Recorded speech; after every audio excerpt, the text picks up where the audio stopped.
En succédant à Félix Houphouët-Boigny en 1993, Henri Konan Bédié, avec son gouvernement, avait élaboré un programme de société baptisé les 12 travaux de l'éléphant d'Afrique. Un grand projet de grands travaux initié par l'ex-chef de l'État pour faire de la Côte d'Ivoire le géant africain du nouveau millénaire. L'autoroute péage Abidjan-Yamoussoukro.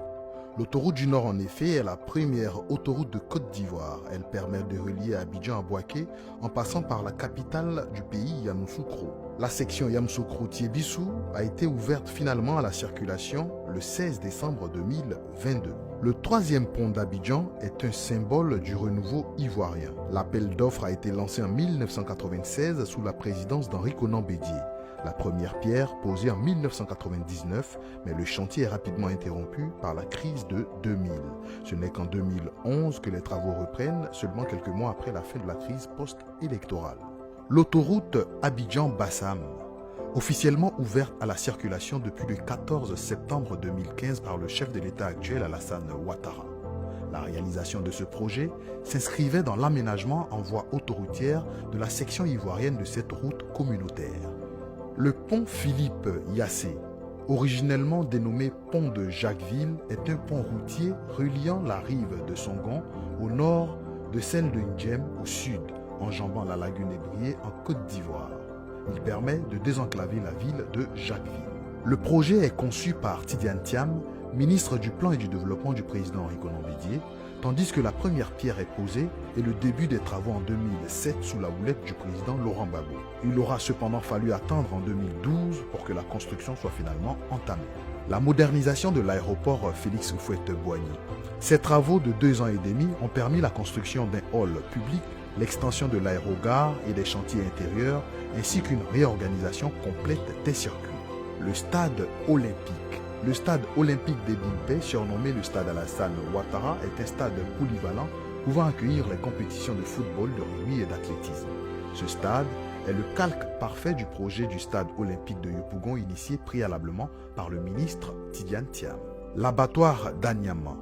Le projet de construction du complexe abattoir marché au bétail d'Anyama s'inscrit dans le cadre de la stratégie d'industrialisation de la filière viande ivoirienne qui vise à renforcer l'autosuffisance alimentaire nationale. Il est toujours en projet et constitue un pan de réflexion de l'État. La centrale thermique d'Azito. La centrale thermique d'Azito est une centrale électrique ivoirienne entrée en service en 1999 et produisant de l'électricité grâce au gaz.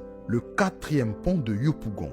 L'objectif général est de contribuer au renforcement et au développement des infrastructures en vue d'accroître la mobilité au niveau de la ville d'Abidjan. Parc des expositions de Port-Boué. Une réflexion initiée depuis les années 1990 par Tidiane Thiam, à la fois ministre du Plan et du Développement et directeur du BNET.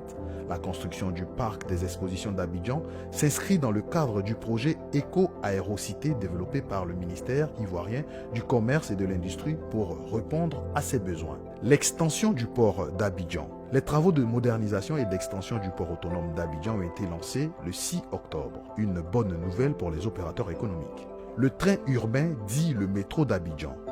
Le projet de la ligne 1 du métro d'Abidjan est un projet de service de transport public de voyageurs qui vient en complément des services des transports existants et qui n'arrive pas à satisfaire à l'heure actuelle tant sur le plan qualitatif que quantitatif.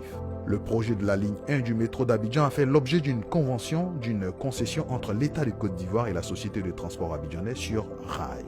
Pour certains observateurs, les 12 travaux de l'éléphant d'Afrique sont devenus finalement une boussole pour les successeurs de Henri Konan Bédié.